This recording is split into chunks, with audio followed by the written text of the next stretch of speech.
What's up? What's up? It's time for Done Way Past Funny with your host, G.D. Fenderson.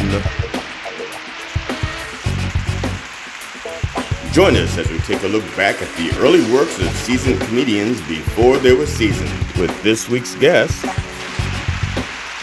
Rhonda Hansome. It's time to get down and get dope with Done Way Past Funny.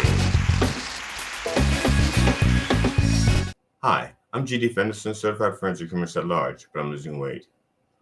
This is part 3 of our interview with the Nina Simone of comedy, actress, comedian, puppeteer, producer, director, songwriter, dancer, did I forget anything? Olympic athlete, Rhonda Hansome. I don't know if she was an Olympic athlete, but if she was, you'll find out in one of those 3 interviews. You can tell me. Enjoy. So, let me put the second part in real quick. Here we go. You know, I just found out our Secretary of Health, our National Secretary of Health, is black. Yeah. And he's very, very upset about certain products being aimed specifically at minorities. Did you hear about those Uptown cigarettes? Yeah. Suddenly, shopping is a racist activity. Pack of cigarettes, please. No, not the Virginia Slims, the Jungle Bunny 100s. And I'll have a can of that Jigaboo malt liquor. And a pack of condoms, Mandingo brand.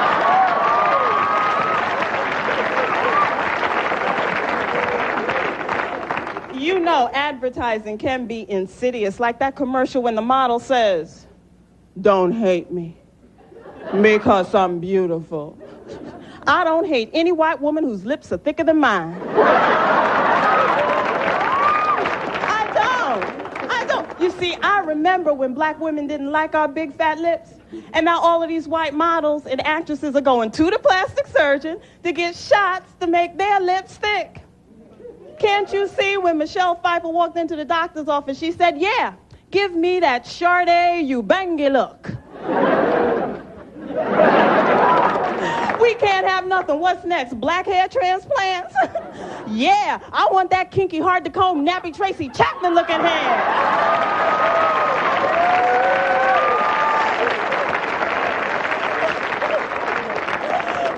We got any Michael Jackson fans here?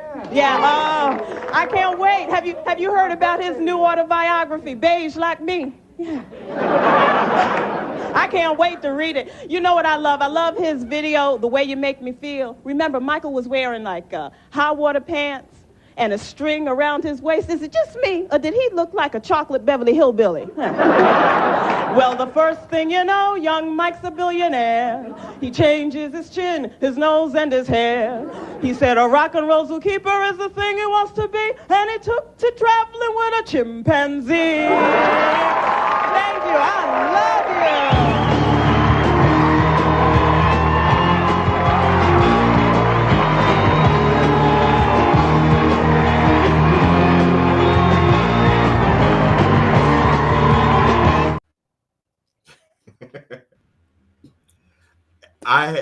Until I'd seen that, until I saw that clip, I had not even thought of him as a Beverly Hill bunny. Chocolate Beverly Hillbilly.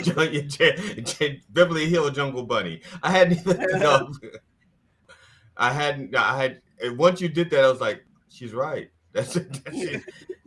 Yes.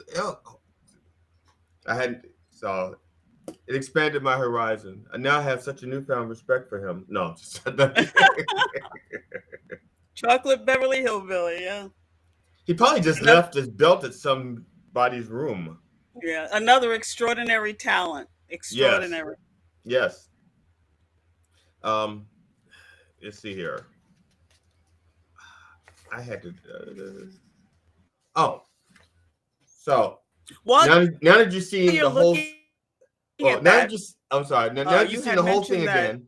I'm sorry. Go ahead. I had a great experience in the New York Theater Festival Winterfest, directing an original piece about Sojourner Truth, and it was so satisfying. The the structure of the play gave me visions, very satisfying visions of how I wanted to see it on stage. The actors, I mean, the actors were phenomenal. And the piece itself was nominated in the festival for Best Production, Best Director, and it actually won Best Actress. So that's another one of the hats that I wear. Hashtag, I also direct. Yeah. Now, because I'm going to I was going to get around to the many hats you wear, and partly is because when part of the reason why I want to do this, done way past funny, is because comedy. A lot of people think of comedy as just being comedians, and it's not just comedians. It's writers, directing, movie review. You got to be like a movie reviewer and be a comedian. Not everybody who's a comedian has to be on stage. Well, that's really, it's so funny that you say that, because when I started, I didn't even understand that you can actually get better royalties and sometimes better pay being behind the scenes writing and Yes. producing and creating uh, uh, pieces. But yeah, it's a lot going on. It really is a lot. Yeah, because I think I have. It looks like I'm going to have the opportunity to teach a comedy workshop to teens this summer. It looks Oh, like it. wonderful, wonderful. Excuse me. And one of the things I want to explain to them is that, well, first of all, the first thing I want to explain to them is there's a difference between being a class clown and a comedian. That's the first thing I'm going to teach them because they're all still in school. Okay, I said no. I saw Glenn's workshop. I'm a comedian. It's like, no, you're in school. You're a class clown. You're going to get suspended. Sit down and shut up. So But that's I the do have to tell you, I studied clowning as well. I did study clowning and mime as now. well. Was that at one of the Barnum and Bailey places, or was that No, another place? it was with someone who had been part of the Big Apple Circus here in New York City. But that's the thing. It it's entertainment. It's you know Yes. it's part of that whole. I want to use the whole environment. So, but getting a young person, getting a teenager to understand the difference between being the class clown and actually doing the comedy, I found very challenging. I was teaching that in a middle school course, and when I would tell them, I want you to write this down, they refused to write their stuff down. I said, that's what comics do. Yeah. Even if you do say something off the cuff, if it gets a laugh, you write it down, so that you can remember it, or fit it into something. I found teaching very, very challenging, that level. I have taught theater in college, and I have taught puppetry to kindergartners, and theater to high school students. But those middle school kids, they wore me down. They wore me down. Now you mentioned you taught puppetry. The people out there, I guess, should know that for a while you were a puppeteer. On actually, was that your title, a puppeteer, or was it a Muppeteer? Well, I was a Muppeteer on Saturday Night Live. I was actually on the first show of Saturday Night Live. But then I continued on with puppetry, so much so that I had experiences with different uh, types of puppets. And I was also the secretary of the Puppetry Guild of Greater New York. Yeah.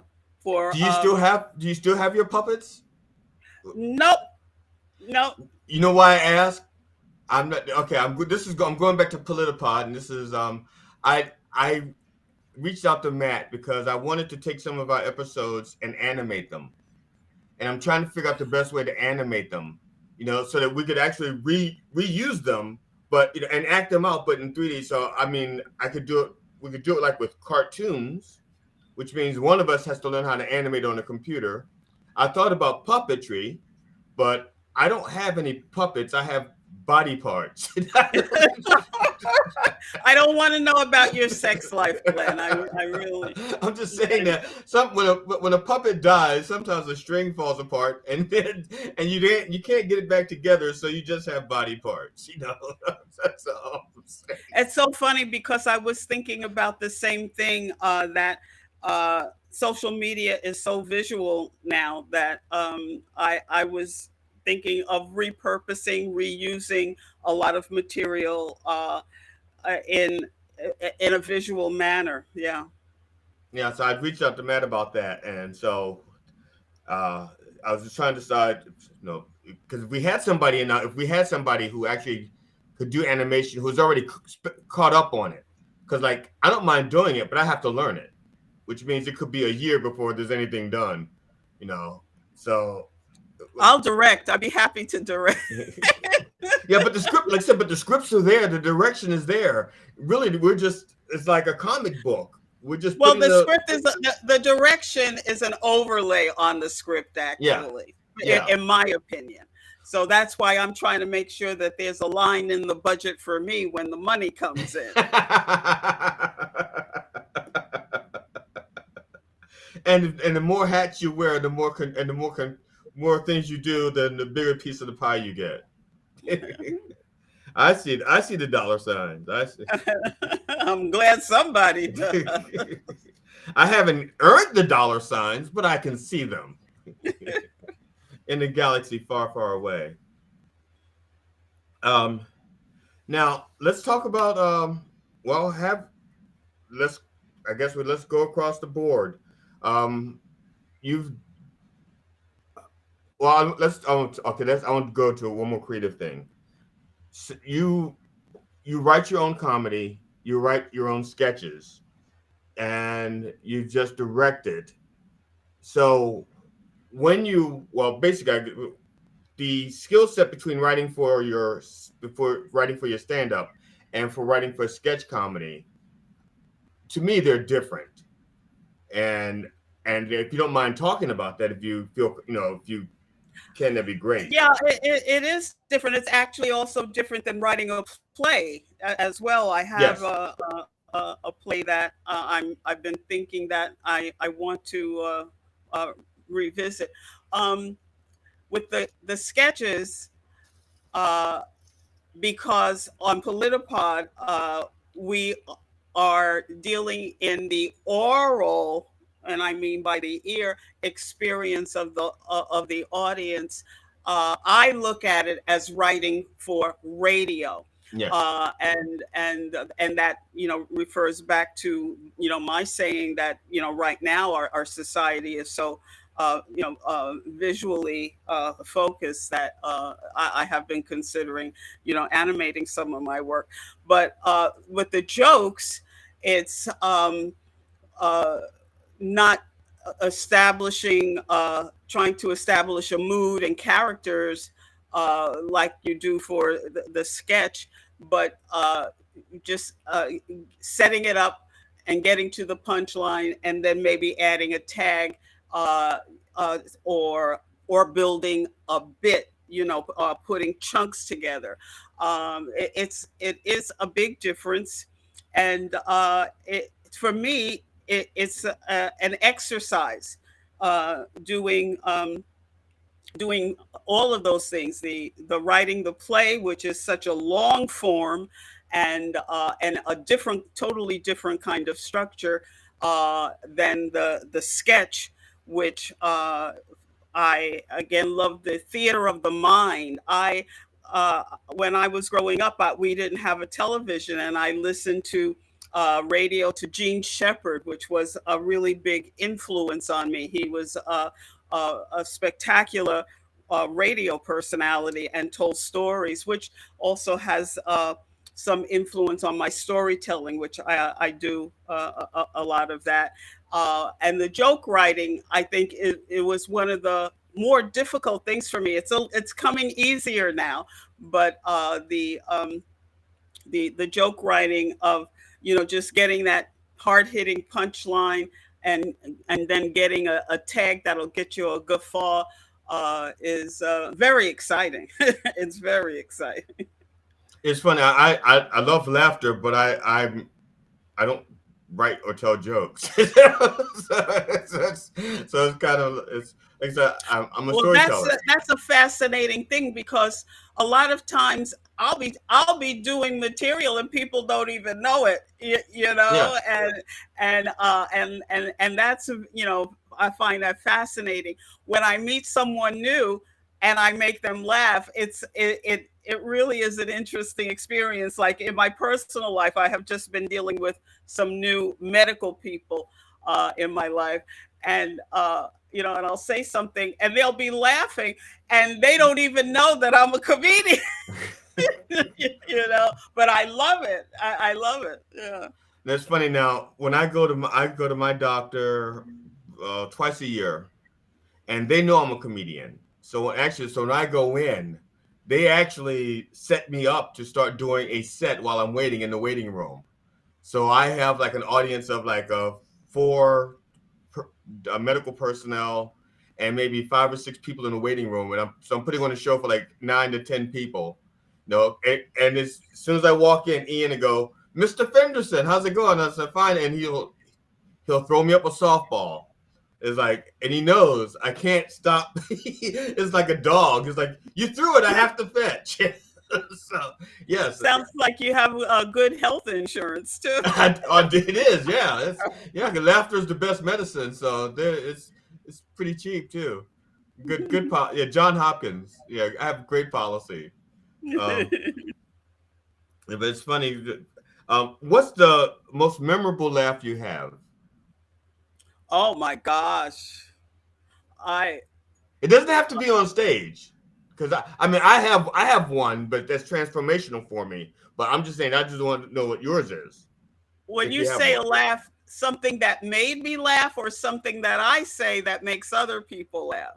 Either way, I didn't think of it the other way. I just thought of it as something that you said that made others laugh, but I didn't think about something that made you laugh. So if you want to go that route, also that'll work too, Well, um, or I both. act I actually like an opening that I do when I go. My name is Rhonda Hansome, and I am an American. I love America. I wouldn't want to be an American in any other country. And That's and good. when people get it, I love that, especially because I'm starting with that. That's early Actually, in the set, that is fucking good. and that helps me, get a temperature to where the audience is. So I really get a kick out of that. Damn. I, it's a good thing you're in New York, because if I steal it down here in Maryland, you'll never know. No, I'm just teasing. No, I'm just teasing. That's good. I like that. I really like that. Damn it! How did I miss that? You would do that. I mean, because you're a smart person. You're a creative person. You'd be watching someone. You go like, shit. How did I miss that? I mean, Well, it sometimes you didn't miss it because of what we're doing. The ideas are in the atmosphere, yeah. and I was thinking about something that happened. I used to go back and forth to California for quote when there was pilot season, and I had agents and managers and everything.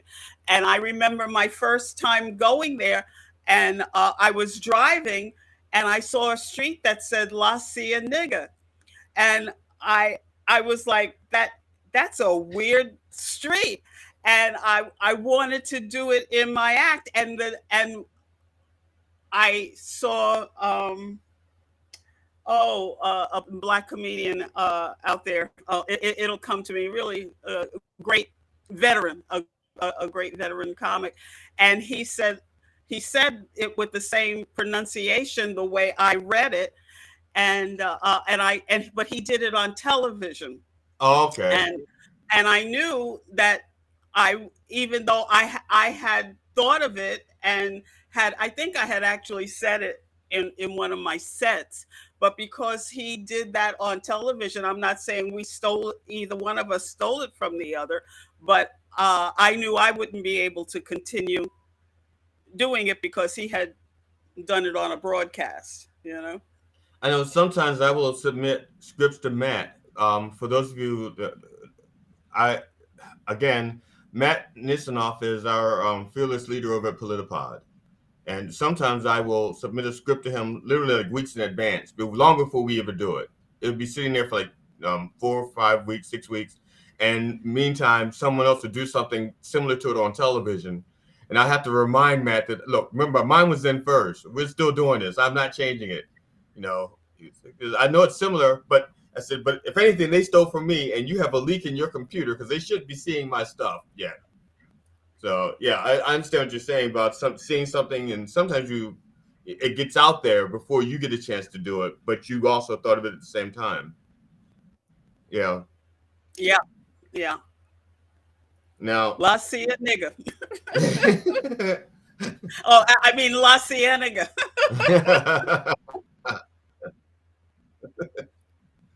so uh, now that you've seen your set in its entirety again for the first time in years, what's your impression of it? What would I love you? it.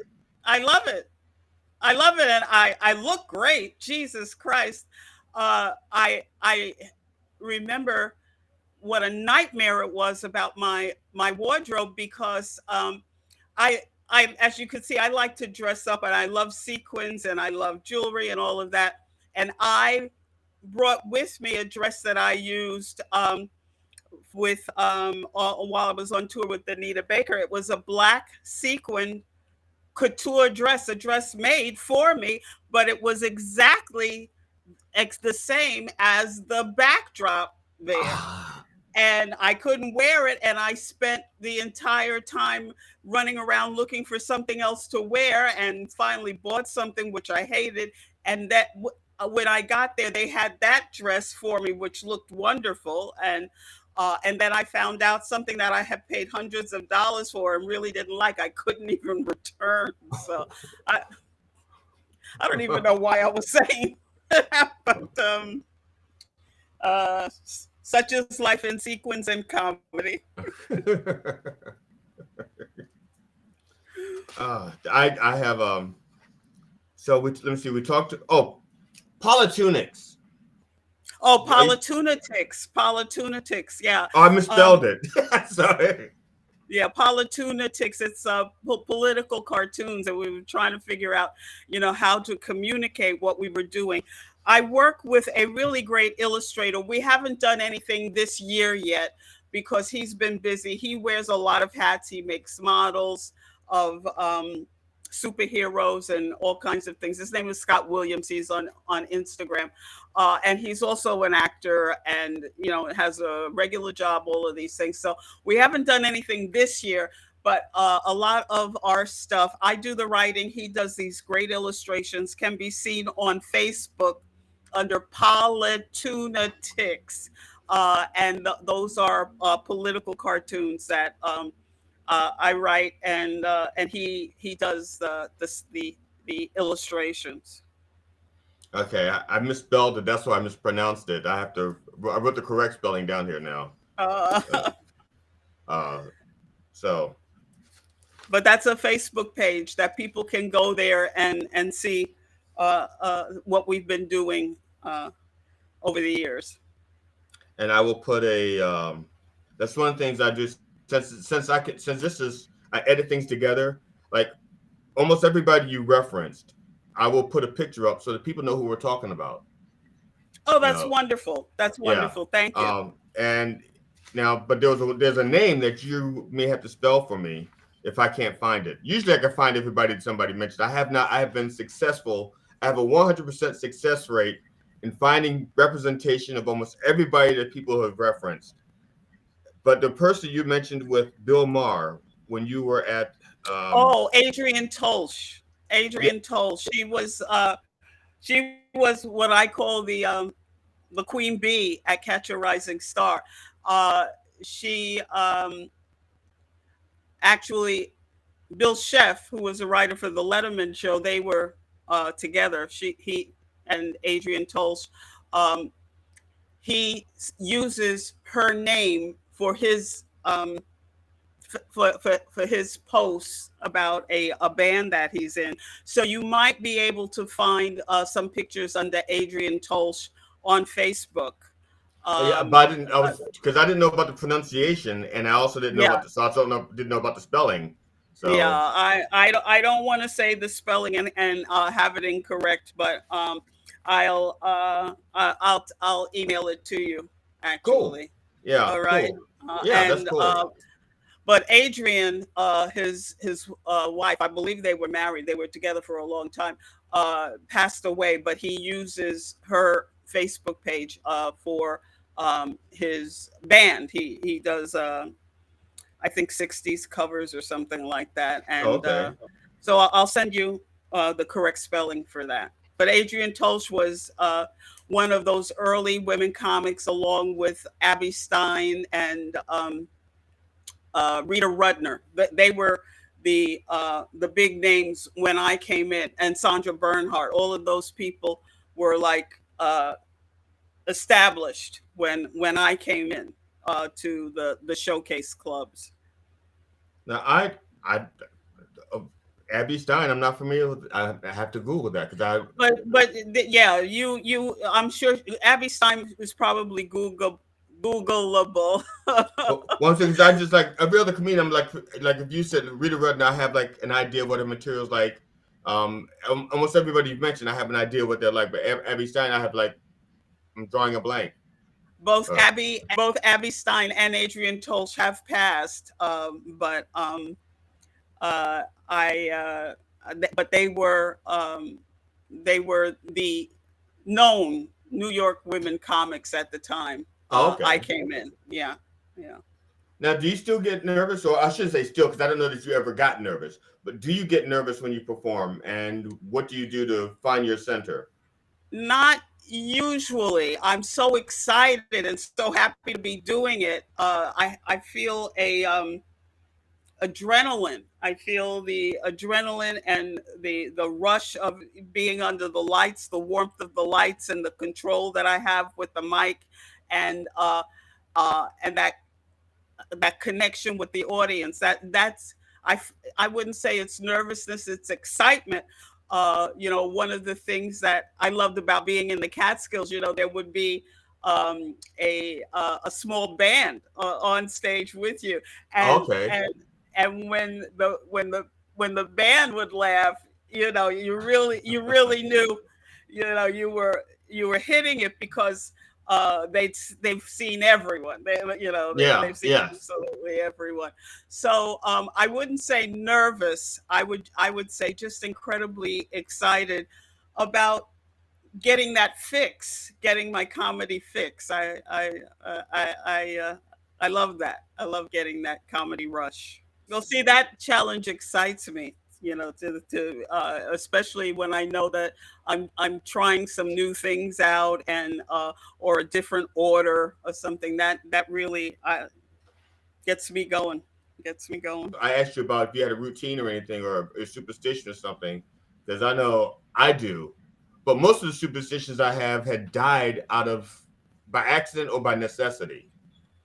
I used to drink a Red Bull before every show. Wow, And I've then I never had became one. and then I became diabetic. and it's like, wait a minute, I can't drink a Red Bull. What am I going to drink before a show? Water? You got to be kidding me. I can't drink water before a show. Well, there you go. So that's what I was wondering because some people have, like I said, superstitions that they keep or outgrow. Um, and I didn't know if you had any. Well, I like to have bullet points that I can go over uh, when I'm doing a regular set. Lately, uh, because I'm writing things that day. I actually have the joke written out sometimes, but when I'm doing a regular set, I'll have some bullet points that can help me navigate my way from uh, beginning, middle to the end, and know that I can do anything in between all of that. Yeah, yeah. I have one of the things that I showed some of the What younger. we call it a set list. Yeah. Yeah. So one of the things I showed some of the younger comics, because I hate to see them like start scroll through their phone for shit. I hate that. I said, really, that's so unprofessional. It's like I don't care if you've seen other people do it. It's unprofessional. Put that shit away. And so it's just looking for my set list, and so I showed them, like, I have a bottle of water, and I'll have my set list taped to the back of my bottle of water. So sometimes I'm drinking water, and sometimes I'm checking my set list. Well, that's good. See, now you have very good eyesight. I'm at that point where my spit take. I love it. Okay. My eyesight is betraying me, and I have to have my set list on a big piece of cardboard. Just put it in Braille. Learn Braille. Yeah. Get a sequins dress with one long sleeve, and the sequins actually be Braille. So you just go. There you go. There you go. So yeah, I get Well, you. there's some adjustments that I'm having to make because of my body changing, my eyesight changing, my ability to maneuver. Like there might be some stages where I need help getting up onto the stage, getting off the stage, not even just trying to read my own set list. Yeah. So, is there a bucket list of something you want to do that you haven't done yet? Like, I'd love to do a cruise ship. I've done that. My bucket list now is I would really, because I'm enjoying myself so much, I would really like to have some paying gigs. I nothing pays me, and I am at my most creative. I feel like I'm at my funniest, and I have so much experience in life. I would like to have more paying jobs. That's Now, all. while we're on that, just tell people, because how they can find you so they can hire you so that they can pay you, or they can actually pay you without hiring you if they want. You can pay me without even hiring me on PayPal. Yes, paypal.me/R handsome, and that's like a handsome man without the D. R handsome. Well, I'm sorry, I got to stop you. A handsome man without the D is Yes, a woman. make up your own joke. That's your a own woman. joke. I'm sorry. Go ahead. You go ahead. You're not going to get me in those turf wars. You're not going to get me in that. Yes, you know, people can send me love on PayPal. Rhonda Hansome. There's Rhonda, like help me Rhonda, RHONDA. Handsome has no D. Is in my Facebook, Rhonda Hansome Comedy. They can go to my Facebook page. On Instagram, I am Rhonda Full. That's with 2 L's, Rhonda Full. And on Twitter, I get a lot of nice Twitter love at Rhonda Hansome. And I'm also on TikTok, which I may not be for long if they take it off. If the Chinese are sucking up all the data over here, and the president decides to ban TikTok. I was just starting to get the hang of that, but I'm low behold 100 on TikTok. But why lo and behold? People can. Well, I did a broadcast with a comedian that was called Lo and Behold. Right. It was a short online series that I did with another comedian, and at that time that was in my mind, so that I used that on TikTok rather than my name. Okay. But the series, the short web series that we did was called Lo and Behold.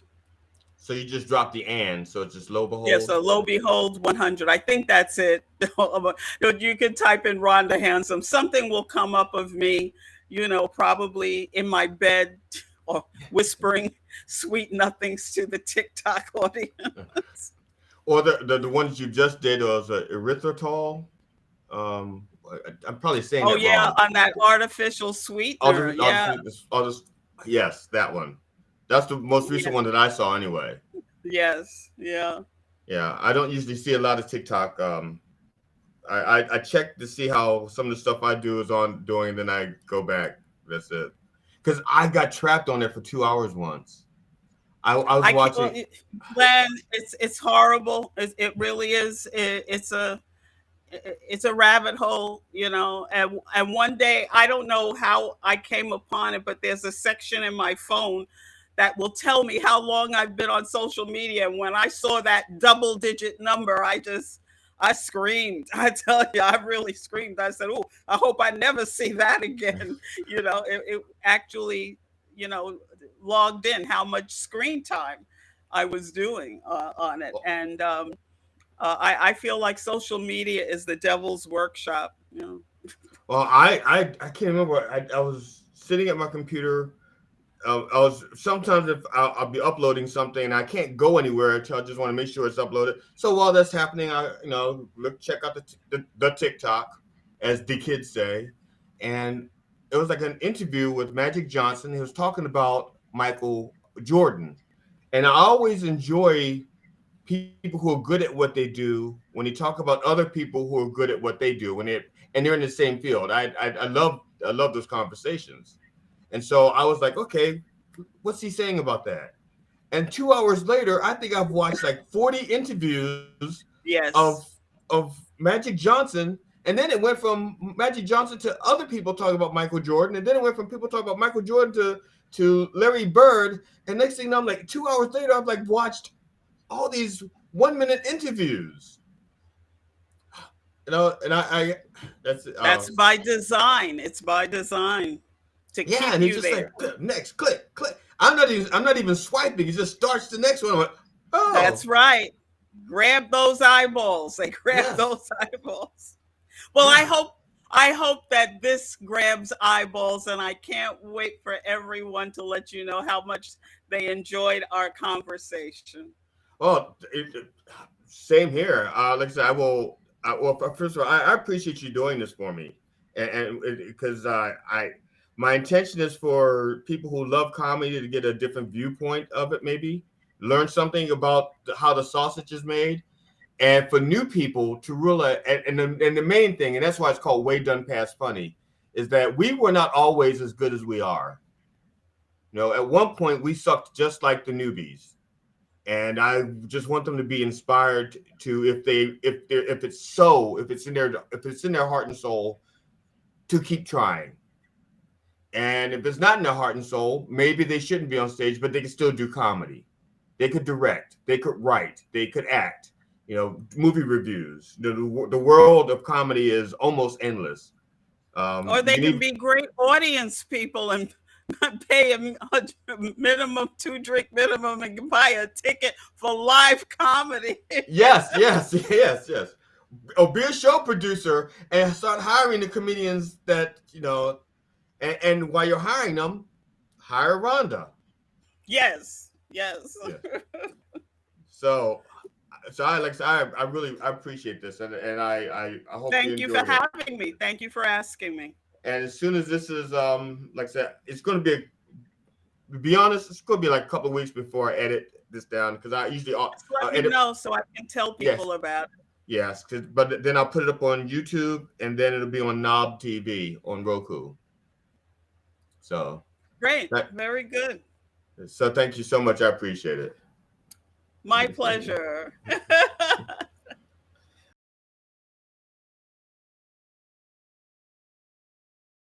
I'm going to relax after this. Well, before you go, was there anything that you wanted to talk about that we didn't touch on? Because I could always edit that in. I mean, like you know, a social cause or something, or because I could always edit it in. But I just make sure. I just Uh, want to make sure well, before uh, you go. well, my big thing is for reparations for the descendants of American chattel slavery. That if that's a cause, I mentioned that as often as I can, when I can, in situations where, I feel like I can express that is really been on my mind a lot. And because, and then I'll have to go because my energy is starting to fade. But Okay. I saw today where this couple had a their home appraised, and then they took down all their artwork, all their pictures, and they had white people um, portray it as their home, and their home was appraised for $500,000 more than it had been originally appraised for Wow. when the appraiser thought it belonged to a Black family. And it hit me. That's only one of the ways that Black people have been cheated around property, generational wealth, and just, one of the reasons why reparations is so necessary, where we have had um, uh, discrimination and terror, being terrorized, and around our property, money, and livelihood, and so reparations is a big thing for me. But that's enough of Now, that. I used to write for a conservative magazine. I was the Independent. They'd have like a question, and then they have like a Republican response, a Democratic response, and then I was the Independent, or yeah, the Independent response. And quite often, the Republican would say something like, "Well, you don't need a law against this discrimination or that discrimination because it's already illegal." And I had to keep explaining to them, it's like I said, okay, it's like traffic. It's like being in a highway, and the speed limit is 55, and everybody's driving 65. The Or police 70. officer knows everybody's driving 65. They could pull over any one person they want that's doing 65, and it will be just fine. But they choose to enforce it on any particular group. It could Yes. just be red cars or Black drivers or women Yeah. drivers. Yeah. It's a matter of enforcement. It's not a matter of whether or not it's illegal or not. It's how it's enforced. It's funny that it was, to me, it resonates. Not funny, it resonates for me because when we address one particular issue, people start talking about legislation like it's not already against the law to do whatever it is we're complaining Right. about. Yes. It's like what's the, it's crazy. It's crazy. But that's life in America, and it's and white supremacy is a global agenda. And And I can't understand why it's still a fucking thing. I just don't get it. I mean, I understand that it's still a thing. I I just I don't understand why hatred and I just don't. well, somebody's got to be on the bottom caste, the lower caste, and that's what happens when That's you're in. lawyers. Those are lawyers. We call them lawyers. No, Yes, no, no. yes, yes, yes. All right, my darling, I'm All gonna right, go. all right. Take care. See you Thursday, I think. Yeah, All yeah. right, take care. Take care. Bye bye. Bye.